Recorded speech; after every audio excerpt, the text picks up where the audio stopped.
2023년 11월 22일 웨스트민스터 소요리 문답 오늘은요 43문과 44문 해서 10계명의 서문에 대하여서 나누도록 하겠습니다.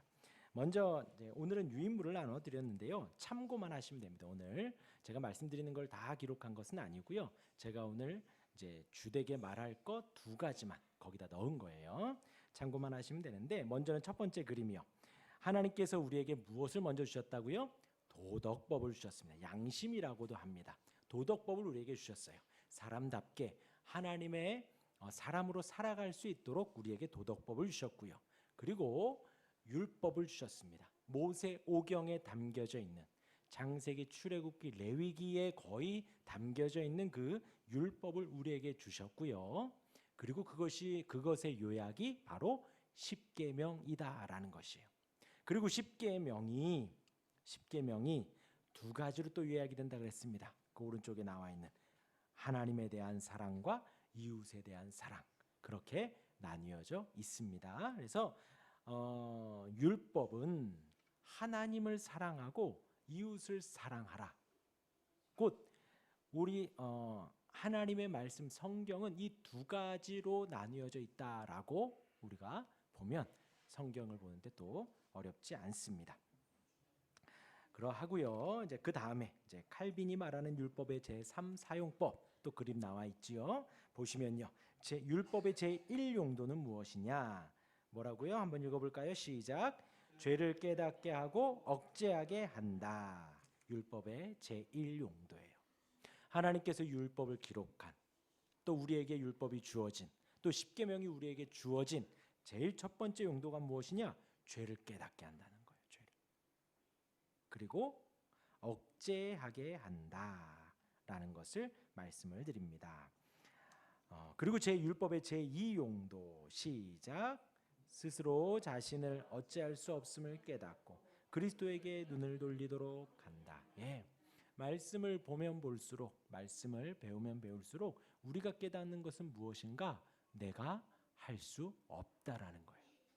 내가 도저히 할 수 없다라는 것을 말씀을 보며 깨닫는 것입니다. 그것을 우리는 비참함이라고 했습니다. 내가 스스로 아무것도 할 수 없는 거예요. 내 힘으로 할 수 있는 것이 하나도 없다라는 거예요. 비참함. 그 비참함에서 하나님의 은혜 아래 우리가 비참함을 깨달으면 그 다음은 우리의 시선이 어디에게로 향한다고요? 그리스도에게로 눈을 돌리게 되는 것이에요. 오직 주님밖에는 없구나.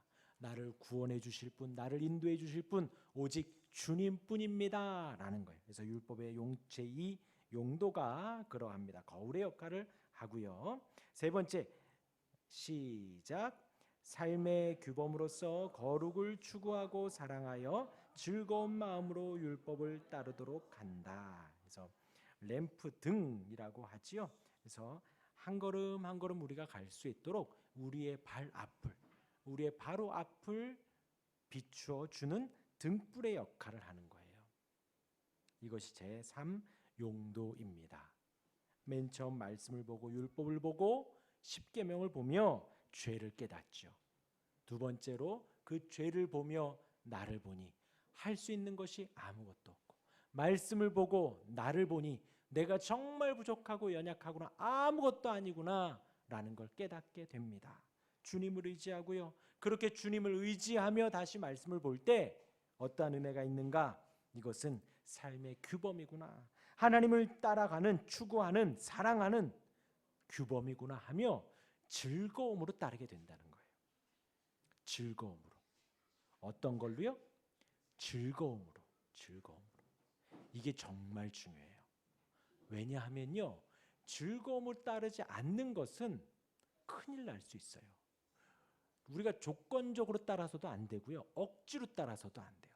하나님은 우리에게 그것을 요구하시는 것이 아니다라는 것입니다. 말씀을 보고 나를 보니 연약해요. 그리고 주님을 보고 주님이 주신 은혜 아래 우리가 기쁨으로 그 말씀을 한 절 한 절 따라가는 거예요. 즐거움으로 한 절 한 절 따라가는 것입니다. 그러한 은혜가 우리에게 있기를 바랍니다. 네, 요 세 가지를요 잘 기억하시면서 이제 십계명을 보도록 하겠습니다. 오늘은 두 가지를 나눌 것입니다. 43문과 44문입니다. 그것이 우리에게 무엇을 가르쳐 주는지 먼저 문과 답을 읽도록 하겠습니다. 제가 43문의 문을 읽으면 여러분들이 답을 크게 읽어 주시길 바랍니다. 43문 십계명의 서문은 무엇인가요?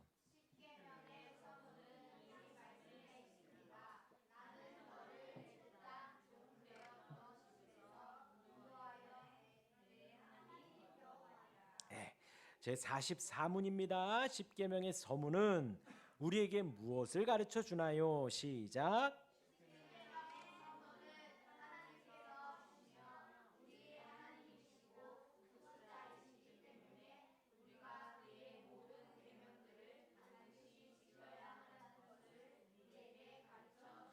네, 이렇게 나와 있습니다. 보면요, 43문은 서문이 나옵니다. 오늘 말씀 출애굽기 20장에 1절과 2절을 말하는 거예요. 이제 십계명을 3절부터 이야기를 하는데 그 1, 2절 서문이 무엇을 이야기를 하는가 해서 나는 너를 애굽 땅 종되었던 집에서 인도하여 낸 내 하나님 여호와니라라고 기록되어져 있습니다. 곧 지금 이 말씀을 하는 배경과 말씀을 듣는 당사자는 역사적으로 사실이었던 거라는 거예요. 역사적으로 사실이다라는 것입니다. 이스라엘 자손이 애굽에 종살이하였을 때 노예 생활을 할 때에 저하고 같이 말하는 사람이 있어요. 제가 멈춘 말을 안 하고요. 제가 말을 시작한 말을 하는 한 사람이 있습니다. 약간 허스키 보이스인데. 네. 이스라엘 자손들이 애굽의 종살이 노예 생활을 할 때에 하나님께서 자신의 강한 손과 편팔로 그들을 건져내시죠. 그것을 상기시키는 거예요. 지금의 이스라엘 백성들, 유대인들, 너희의 시작이 어떻게 되는가? 애굽에 종살이하였던 그들을 하나님께서 이끌어내셨다라는 것을 말을 합니다. 나는 너를 애굽 땅 종되었던 집에서 인도하여 낸, 역사적으로 그러한 일이 있었단다라고 우리에게 알려주시는 것입니다. 오늘 이 문과 답에서 이제 십계명을 보는 데 있어서 우리가 기억해야 할 것을 말을 합니다. 먼저는 우리가 아담의 후손이지요. 아담의 후손이기에 죽음의 종노릇을 하고 죄의 종노릇 죽었던 우리를 하나님께서 살려주셨습니다. 하나님이 택한 백성들을 사랑하셔서 선택하시고 구속하셨죠. 이것을 우리는 역사적 사실로 출애굽이라고 합니다. 우리가 죽음 가운데 빠져 있었고 우리가 죄의 종으로 살아있는 우리에게 하나님은 우리를 구원해 주셨다라는 것이죠.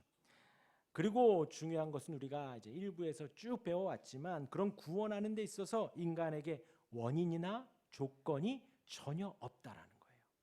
그 원인이 무엇이냐? 하나님이 우리를 사랑하셔서입니다. 그래서 여러분들이 그 모세 오경을 볼 때에 우리가 율법을 보니까 되게 딱딱하다, 어렵다 하지만요. 모세 오경에 계속해서 등장하는 말이 나는 너를 애굽 땅에서 이끌어낸 너의 하나님 여호와다. 너의 하나님이 되려고 너를 이끌어내었다라는 것을 계속해서 말씀을 하셔요. 하나님이 우리를 사랑하시고 택하셨다라는 것을 잊지 말라는 것이죠. 잊을만 하면 또 나오고요. 잊을만 하면 또 나와요. 한번 읽어보세요. 하나님께서 계속해서 반복하십니다. 그렇게 율법과 십계명도 마찬가지입니다. 하나님이 율법을 주신 것은, 십계명을 주신 것은 자녀들을 사랑하셨기 때문입니다. 하나님은 종되었던 이스라엘 백성을 인도해낸 후에 십계명을 주신 것입니다. 그래서 십계명에는 하나님의 사랑이 담겨져 있는 거예요. 그것을 서문에 그렇게 기록하고 있습니다. 여기에서 이제 좀 볼만한 것은요. 나는 너를 애굽 땅 하는 거예요. 여기에서 너희 복수를 쓰지 않고 너에서 단수로 사용을 했습니다. 곧 하나님께서는 이스라엘 백성들 전체를 말하는 것이 아니라 개개인 한 사람 한 사람 너를 말하고 있다라는 거예요. 그런 형식을 취하였고 이후에 계속해서도 너는 나 외에는 다른 신들을 두지 말라. 너는 내 하나님 여호와 이름을 망령되게 부르지 말라 합니다. 내 부모를 공경하라. 내 이웃의 집을 탐내지 말라. 계속해서 하나님께서는 너라고 지명을 하고 있습니다. 너에 대한 명령으로 제시되고 있습니다. 그래서 십계명은 민족적인 언약이기도 하지만 그 민족이라는 것이 무엇이냐? 한 사람 한 사람이 모여서 민족을 이루었다라는 것이죠. 이스라엘 사람의 마음과 양심에 한 사람 한 사람에게 하나님은 언약을 심으셨다라는 거예요. 우리도 마찬가지지요. 우리가 지축충인교회라는 지붕 아래에 모여 있지만 아까도 우리가 찬양을 했잖아요. 우리는 그 교회 공동체가 부흥하기도 소망하지만 교회 한 사람 한 사람 내가 부흥하기도 사모하는 것입니다. 교회가 세워져 있지만 여러분들 한 분 한 분이 바로 교회입니다. 예수님께서 택자들을 위해 죽으셨지만 더 정확히 말하면 우리를 위해 죽으셨습니다. 더 정확히 말하면 누구를 위해서요? 나를 위해서. 예수님께서 나를 위해서 죽으신 것입니다. 지금 이 십계명도 이스라엘 백성 유대인들에게 한 말씀이 아니라 누구에게요? 나에게 하시는 말씀이다라는 것입니다. 또 한 단어를 찾아보면요. 애굽 땅 종되었던 집에서 인도하여 낸 내 하나님 여호와니라 했습니다. 여기에서 여호와가 나오는데 이 단어가요. 모세 이전에는 잘 사용하지 않았던 단어예요. 그 전에는 하나님, 우리의 조물주, 우리를 만드신 창조주, 통치자, 인도자, 보통 하나님을 엘샤다이 했습니다. 그래서 전능하신 하나님, 아브라함의 하나님 이렇게 불렀어요. 전능하신 하나님으로 나타났습니다. 그래서 이 엘샤다이라는 이름은요, 하나님의 이름이라기보다도 하나님의 특징을 나타내는 표현이었어요. 그러니까 하나님이 전능하신 분이다라는 것이지요. 그래서 이때 당시에 이 표현이 약간 상대적인 표현이 되었대요. 그러니까 하나님도 계시지만 다른 신도 있다라는 게 이제 이 엘샤다이 하면 좀 내포가 되어 있었다라는 것이죠. 그 중에서 전능하신 하나님 뭐 이런 표현인 것입니다. 그런데 지금 이제 모세를 부르시며 이스라엘 지파를 인도해 내는데 출애굽기 3장에 보면 모세가 애굽의 종노릇하는 백성들을 찾아가면 그들이 이렇게 질문을 하겠죠. 너는 누구의 권위로 보냈냐? 너를 보내신 분은 누구시냐라고 할 때에 출애굽기 3장 14절에 너는 이스라엘 자손에게 이같이 이르기를 여호와 즉 스스로 있는 자가 나를 너에게 보내셨다라고 이때부터 등장을 하는 거예요. 물론 그 전에도 여호와라는 단어가 성경에 나오기는 합니다. 하지만 주되게 이제 사용되는 표현이 여기에서부터라는 거예요. 여호와 스스로 있는 자, 여호와 오직 그분만 존재한다라는 거예요. 여호와 스스로 있는 자, 이것이 전능하신 하나님이라는 표현에서 스스로 계신 다른 신은 없는 오직 그분만 하나님이라는 표현이라는 거예요. 그러니 이렇게 말을 하면 엘샤다이에서 여호와로 됐다 그러면 유대인들은 다 했대요. 그런 표현이래요. 그렇게 하나님이 점진적으로 더 드러나게 표현을 했다라는 것이죠. 전능하신 분 엘샤다이 하면 약간 좀 모호한 표현인데 스스로 있는 자다. 하나님 오직 한 분만 하나님이시다라는 더 한층 더 나간 표현이 됐다라는 거예요. 그 표현 그대로 이제 출애굽기 20장에 나는 너를 애굽 땅 종되었던 집에서 인도하여 낸 스스로 있는 자다. 오직 온 세상에 한 하나님이시다라는 것을 이야기를 하는 것입니다. 그리고 내 하나님, 너의 하나님 이렇게 표현을 했죠. 아까도 우리가 아니라 너라 그랬죠. 이것이 아주 중요합니다. 하나님이 우리의 하나님입니다. 여호와 하나님이 나의 하나님인 거예요. 나의 하나님. 나의 반석이시고 나의 하나님이시고 나의 노래이시고 나의 기쁨이시고 다른 사람이 아니라 나의 하나님이십니다. 그리고 또 예수님이 누구의 구주예요? 나의 주님이세요. 나를 구원해 주시는 분이십니다. 이렇게 우리에서 나로 꼭 고백할 수 있어야 합니다. 그런 우리 주님이 우리 모두가 되기를 바랍니다. 그렇게 이제 43문 나는 너를 애굽 땅 종되었던 집에서 인도하여 낸 내 하나님 여호와니라 43문의 서문을 그렇게 이야기를 했고요. 그 서문이 나온 44문에서는 이 서문이 우리에게 무엇을 가르쳐 주나요가 44문이지요. 무엇을 가르쳐 주냐면 십계명의 서문은 하나님께서 주시며 우리의 하나님이시고 구속자이시기 때문에 슬래시예요. 우리가 그의 모든 계명들을 반드시 지켜야 한다는 것을 우리에게 가르쳐 줍니다. 서문이라 그랬죠. 이 하의 모든 계명들을 우리가 지켜야 하는 이유를 이 서문에서 말하고 있다라는 것입니다. 바로 하나님이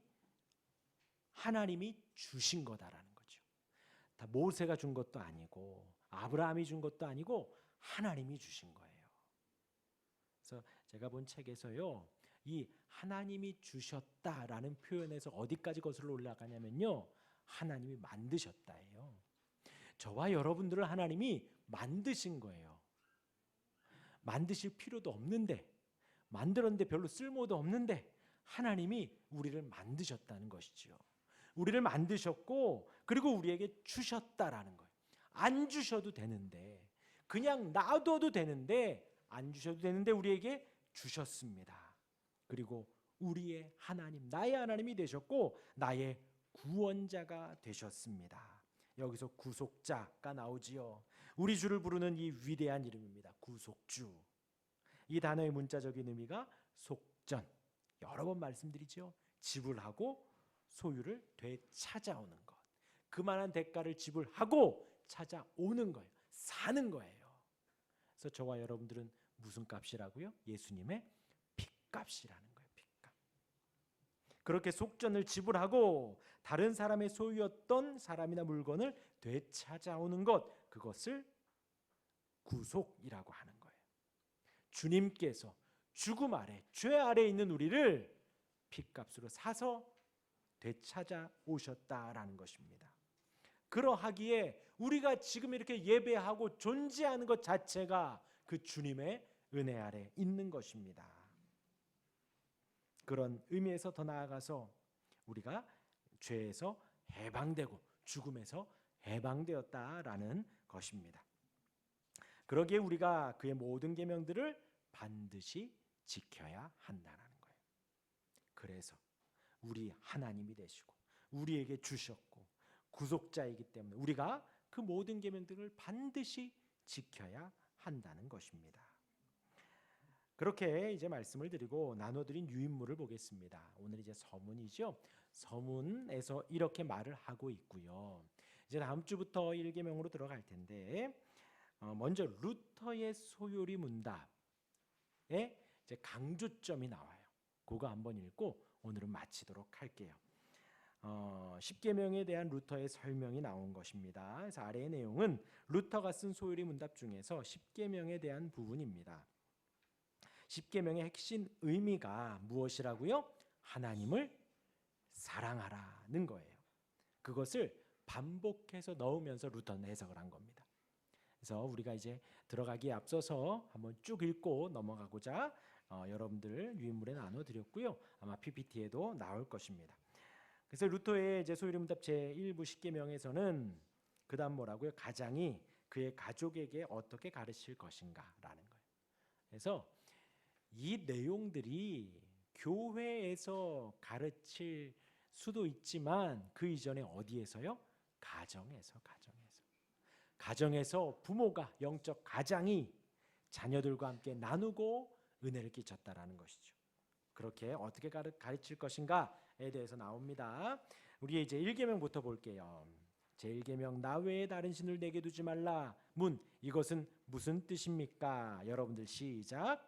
우리는 무엇보다도 위에 계신 하나님을 경외하고 사랑하고 신뢰해야 한다는 것입니다. 예, 간혹 지금 오타가 좀 많아요. 어디에 오타가 좀 많냐? 그 사랑에 좀 많아요. 시랑이라고 나오기도 하고 시량이라고 나오기도 하고 합니다. 네. 그래서 우리는 무엇보다도 위에 계신 하나님을 경외한다라는 것은 두려워한다라는 것이죠. 이것은 두려워 벌벌 떠는 것이 아니라 하나님을 존중하고 존경한다라는 것입니다. 그러함에 두려움이고 사랑하고 신뢰하는 것, 믿는 것입니다. 아시겠죠? 제2계명 너는 너의 하나님의 이름을 헛되이 부르지 말라. 이것은 무슨 뜻입니까?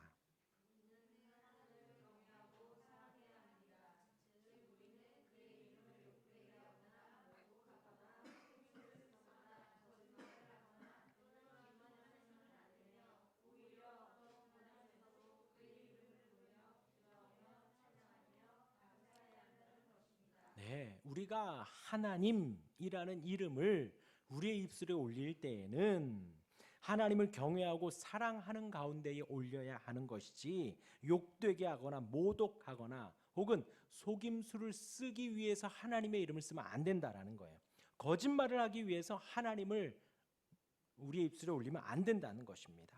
기만해서는 안 된다는 거예요. 오히려 어떤 고난에서도 어려운 일들 속에서도 우리의 입술에서 하나님께 기도하며 찬양하며 감사해야 한다는 것입니다. 오늘 새벽 예수님이 어디 가셨죠? 이럴 줄 알았어. 겟세마네 동산에 올라가셨습니다. 조회수는 올라와 있는데, 네. 올라가셔서 예수님이 이제 기도를 하시는 거예요. 늘 그 자리에 모여 있었던 자리입니다. 그리고 베드로와 야고보와 요한을 여기다 두고 내가 지금 죽게 되었으니 내가 지금 고민되고 슬프니 가서 기도하겠다. 너희도 깨어서 기도해라 라고 하시고 기도하십니다. 우리가 잘 알죠. 예수님이 이제 그 밤이 지나면 잡혀가시는 거예요. 그리고 그 밤이 지나면 잡혀가셔서 바로 돌아가셔요. 시간이 뭐 12시간도 지나지 않을 거예요. 그런데 그 고통과 고민과 그리고 이제 또 압니다. 물론 예수님이 채찍 맞고 살점이 떨어져 나가고 손과 발에 대못이 박히고요. 가시면류관이 씌워지고 많은 사람들 보는 데서 벌거벗겨지는 그 모욕과 모독 가운데에서 저와 여러분들은 그것만 해도 두렵지요. 그것만 해도. 그런데 그 두려움과 고민과 고통, 예수님은 거기에서 십자가상에서 하나님으로부터 버림을 받지요. 하나님으로부터 버림을 받고 사람들로부터 버림을 받습니다. 그것이 너무나도 두려운 거죠. 하나님과 단절되는 것이 너무나도 두려운 거죠.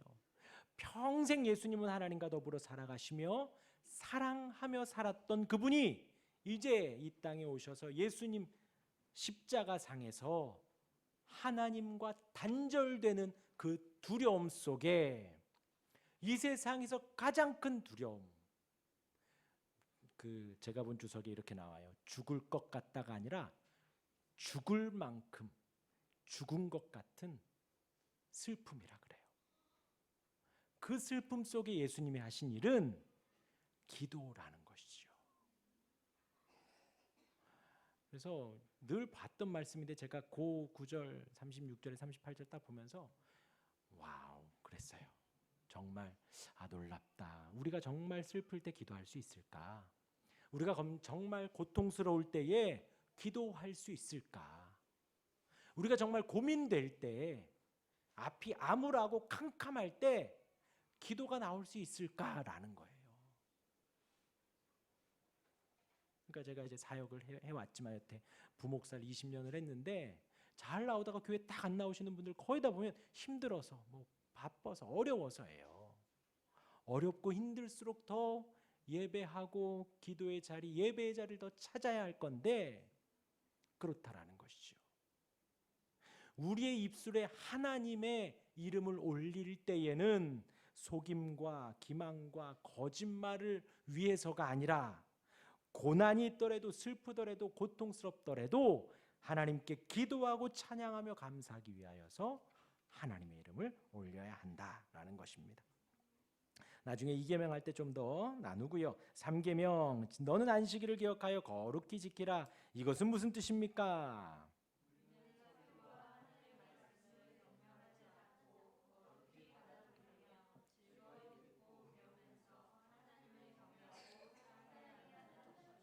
네, 주일에는 하나님을 예배하는 날입니다. 그래서 그 자리에 여러분들이 앉으셔서 하나님의 말씀을 거룩히 받아들이는 거예요. 그리고 우리 주일학교 아이들 전사님과 선생님들과 말씀을 나누죠. 즐거이 듣고 배우는 거 주일학교만의 특권이 아니라 여러분들의 우리 모두의 은혜입니다. 주일은 하나님의 말씀을 즐거이 듣고 배우는 날이에요. 그 날이 너무나도 기쁘고 행복한 날입니다. 할렐루야. 네, 그래서 4계명 너는 내 부모를 공경하라. 이것은 무슨 뜻입니까?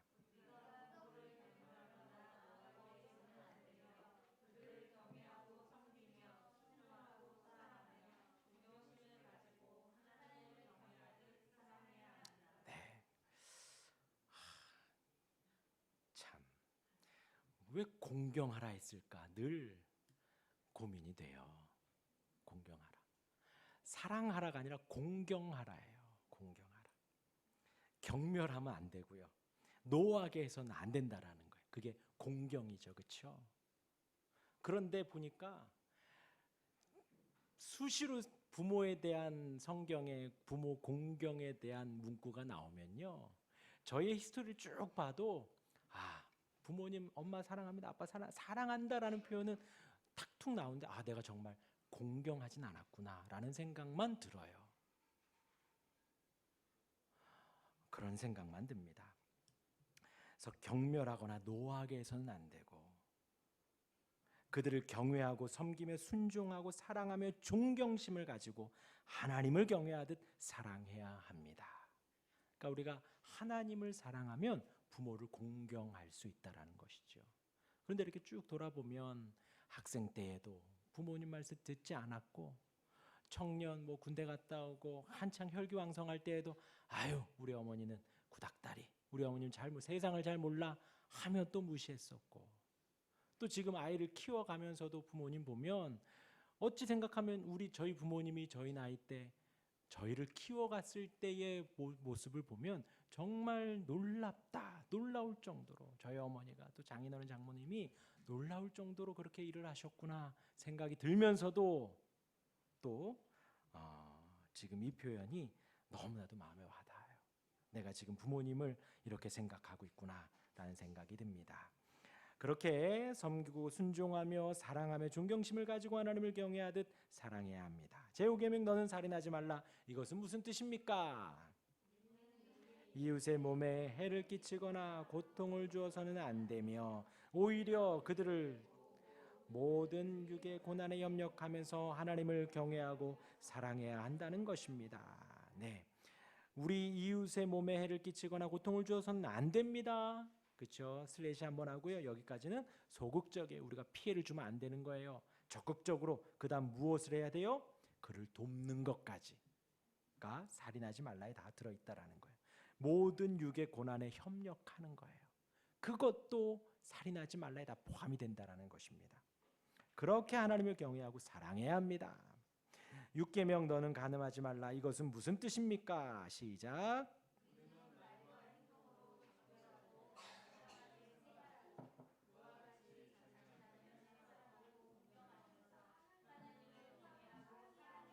네, 정결하고 단정하게 생활하고 자기 남편 배우자 한 분만을 사랑하라는 것이죠. 근데 그 앞에 뭐가 나와요? 우리는 말과 행동으로. 얼마나 요즘에 언어 속에서 얼마나 행동 속에서 음란하고 그런 어떤 더러운 표현들이 얼마나 많은지요. 제가 예를 쓰려고 했더니 제가 쓰는 말이 하나도 없어서 모르겠더라고요. 그러나 여러분들은 잘 아시겠죠? 말해놓고 이상하네요. 그런 말들을 우리가 쓰면 농담 삼아라도 이런 말들을 쓰면 안 된다라는 거예요. 말을 하지 말고 행동으로도 그런 저속한 표현들을 쓰지 말라는 것입니다. 7계명 너는 도둑질하지 말라. 이것은 무슨 뜻입니까? 시작.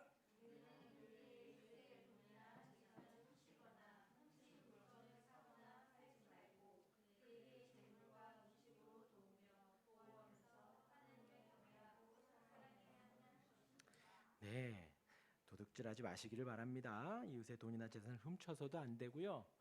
훔친 것을 알면 사거나 팔거나 하지 말라는 것이죠. 그렇죠? 그에게 재물과 음식으로 도우며 보호하면서 하나님을 경외하고 사랑해야 한다는 거예요. 그러니까 도둑질하지 말라가 하나님과 관계없는 것이 아니다라는 거예요. 하나님을 사랑하며 그렇게 하라는 것입니다. 너는 내 이웃에 대하여 거짓 증거하지 말라. 이것은 무슨 뜻입니까? 시작. 배반하지 아니하며 비방하지 아니하며 악평을 만들지 아니하고 그에게 사과하며 그에 대하여 좋은 것을 말하고 모든 것을 최상으로 되도록 하며 하나님을 경외하고 사랑해야 한다는 것입니다. 네, 너무나도 막 콕콕 찔리지요. 거짓으로 속이려고 하고요. 그러니까 우리는 이게 참 그런 것 같아요. 사실과 또 진실은 다른데요, 그렇죠? 진실을 밝히기 위해 노력을 해야 됩니다. 그렇죠? 속이지 아니하고 배반하지 아니하고 비방하지 아니하고 사실 비방해야 재밌긴 한데요, 그렇죠? 한 사람이 좀 깎아내려지고 한 사람이 좀 이렇게 망가져야 재밌는데 그러면 안 된다라는 거예요. 악평을 만들지 말고 그에게 사과하며 사과해야 됩니다. 사과해. 미안합니다. 죄송합니다. 따라하겠습니다. 미안합니다. 죄송합니다. 예, 우리의 사과가 늘 진심으로 나와야 합니다. 그에 대하여 좋은 것을 말하고 모든 것을 최상으로 되도록 하고 하나님을 경외하며 사랑해야 합니다. 너는 내 이웃의 집을 탐내지 말라. 이것은 무슨 뜻입니까? 술수로서 이웃의 재산이나 집을 탐내지 아니하며 법의 증거를 빙자하여 우리의 것으로 삼지 말고 도리어 그의 재산이 보호되도록 협조하며 섬기면서 하나님을 경외하고 사랑해야 하는 것입니다. 네, 이웃의 집을 탐내지 말라는 것입니다. 그의 재산을 탐내지 말라는 거예요. 법을 이렇게 오용하고 이렇게 편법, 탈법, 탈세 이렇게 해가지고 하지 말라는 거예요. 마지막 너는 내 이웃의 남녀 종이나 무릇 이웃의 것은 아무것도 탐내지 말라. 이것은 무슨 뜻입니까? 시작.